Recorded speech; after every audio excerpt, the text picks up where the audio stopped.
Hi guys, today me, Isa and Gabriel, we're gonna tell the story of one of the biggest serial killers of all time.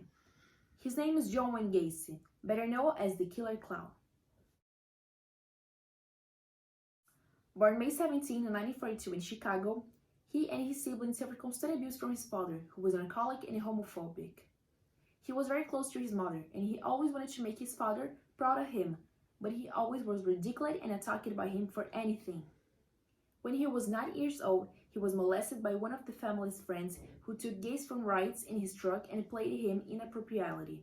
But he never told anyone, and he was too scared of his father. When he was 11 years old, he took a blow to the head that formed a clot, and he was discovered only 5 years later, at 16.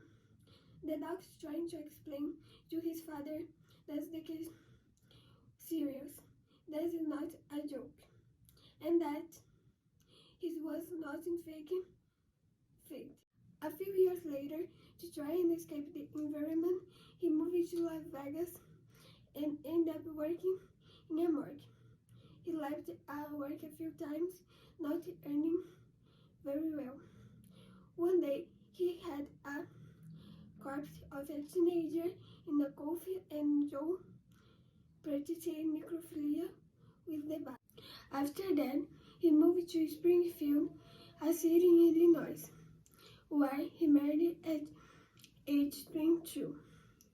2 years later, he took the family to the city of Waterloo, where he worked for his father-in-law was a manager of 3 cafeterias for the KFC franchise. At that time, he said that his life was perfect, that everything was going well, and one day his father came to visit him and said he was wrong about everything he said about him in the past.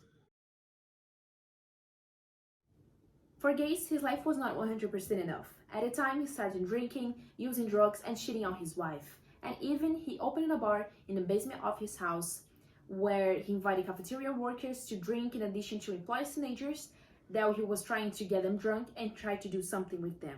And this year, he invited a teenage son of members of the community association he leads to a movie session at his home.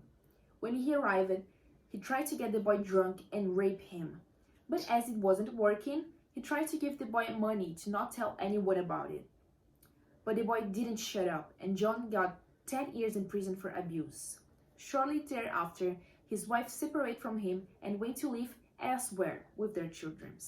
In jail, he became an exemplary inmate.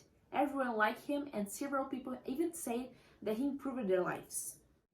After 18 months that he was released on parole for his good prison behavior, he went back to Chicago, moved in with his mother, and did odd jobs in restaurants.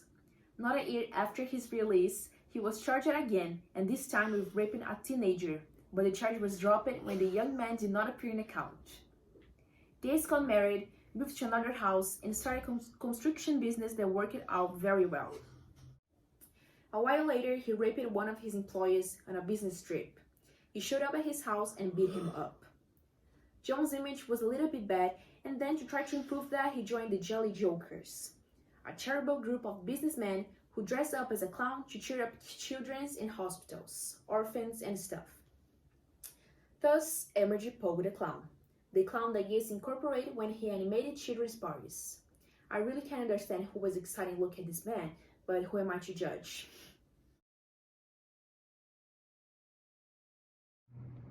The case began to attract police attention when Robert Peace, just 13, disparated just before Christmas, while leaving for a job interview at his construction company, so his mother reported this fact to the police along with Grace's name, and detectives were able link this case to several other disparities in the region, all with the same victim profile and similar contexts. Pogo the Clown scoffed at the attention he received from the police, even competing in a car race when he was placed under surveillance. It It was at this stage that he realized the famous progress. Even a cloud can escape Leon's police. The mood ended when, on the visits that detectives made to his house, one of them asked to use the bathroom and literally smelled the smell of that related by the ventilation system. This was enough to secure the police search warrant, which looked direct to the clandestine cemetery under the house. He was arrested on December 21, 1978, exact number of victims of Pogo the Clown.